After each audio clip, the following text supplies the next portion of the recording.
واقعہ ہے تحدیث نعمت کے طور پہ اور اللہ کے کلام کی عظمت کے طور پہ سنانے لگا ہوں۔ ایک شخص کا مجھے فون آیا امریکہ سے کہ میں بیڈ پر ہوں اور مجھے کینسر ہے اور میں خطرناک سٹیج پہ پہنچا ہوا ہوں اور کچھ ہی عرصے بعد میرا آپریشن ہونا ہے، دعا کیجئے گا۔ میرے پاس اس کی ٹیلی فون کال بھی ریکارڈ ہے۔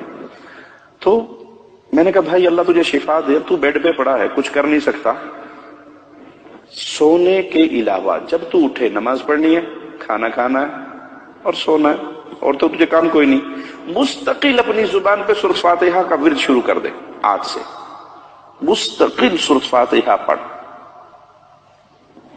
جتنا تجھے ٹائم ملے، روز 10 گھنٹے پڑھ سکتا ہے، 15 گھنٹے پڑھ سکتا ہے، 12 گھنٹے پڑھ سکتا ہے۔ اس کو اپنا وظیفہ بنا، یہ تیرے لیے علاج ہے۔ رسول اللہ نے اس کو شفا کہا صلی اللہ علیہ وسلم۔ چند مہینے کے بعد اس کا مجھے یاد نہیں ہے، 2 مہینے گزرے یا 1 مہینہ گزرا، اس کی مجھے دوبارہ کال آئی، کہا شیخ آپ نے مجھے سورۃ فاتحہ کا کہا تھا، واللہ میں نے اس دن سے اپنی 24 گھنٹے کی روٹین سورۃ فاتحہ بنائی۔ جب میں بیدار ہوتا میری زبان پہ فاتحہ ہوتی، جب میرا آپریشن کا وقت آیا اور اس سے پہلے ٹیسٹ وغیرہ کرنے تھے وہ کیے، میرا مرض بالکل ختم ہو چکا تھا۔ اس کو اللہ کے نبی نے شفا کہا ہے۔ آپ 24 گھنٹے کے پیچھے کیوں دوڑتے ہیں؟ آپ کے پاس جواہر ہیں، ہیرے ہیں، فاتحہ کو پڑھیں۔ اللہ نے مجھے بیٹی دی خدیجہ، اور اس کے دل میں 2 سوراخ تھے۔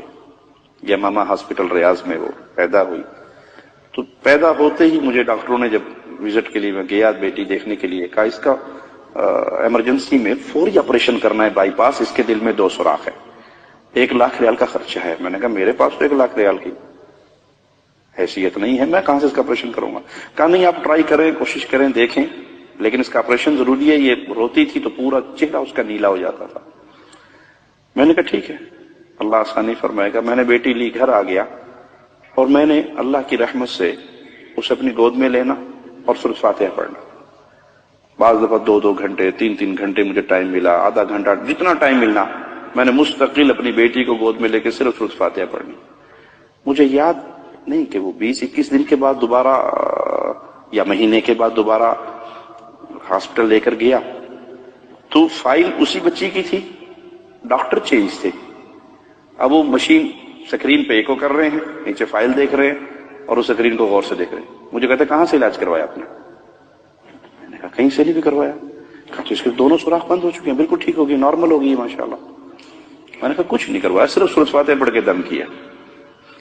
ہڈیوں کے پیچھے پڑے ہوئے ہیں، کوئی دھاگوں کے پیچھے پڑا ہوا ہے، کوئی پیر کے تھوک چاٹنے تک کے پیچھے پڑے ہوئے کہ بابا تھوکی سوٹ دینا، ساڈا کم پار، بابا سوٹا مار دے، کئی بابے سوٹے والے ہیں، سوٹا مار دے، بس سوٹے سے ہمارا کام۔ اس حد تک ہمارا عقیدہ کمزور ہو گیا۔ ابن مسعود نے اپنی بیوی کے گلے میں اس دھاگے کو برداشت نہیں کیا، توڑ کر اعلان کیا ابن مسعود کا گھرانہ شرک سے پاک ہے، دھاگا باندھنے کو شرک قرار دیا۔ تو بھائی اگر کوئی تکلیف ہو، جس گھر میں سورۃ فاتحہ بقرہ پڑھی جائے شیطان بھاگ جاتا ہے، مستقل پڑھے، روزانہ پڑھے، تو جواب کیا ملے گا؟ مولوی صاحب 2.25 پارے پڑھے کون؟ اصل مسئلہ یہ ہے، ہم لگ گئے ہیں رشوت پہ کہ کسی مولوی کو پیسے دو اور ریڈی میڈ تیار شدہ پھوکے پھاکے مارے مرائے ٹرینڈ چیز ہمیں تیار ریڈی میڈ مل جائے اور جا کے استعمال کر لیں۔ ہم خود کیوں محنت کریں؟ بھائی خود پڑھو، صبح شام کے اذکار پڑھو، سورۃ فاتحہ پڑھو، آیت الکرسی پڑھو، فلق اور ناس پڑھو۔ یہ قرآن حکیم شفا ہے، جہاں سے پڑھو آپ کو اللہ شفا نصیب فرمائے گا۔ ہاں یقین ہو کہ یہ میرے رب کا کلام ہے اور یہ شفا ہے۔ اللہ سے دعا ہے اللہ ہمارے حال پہ رحمت فرمائے۔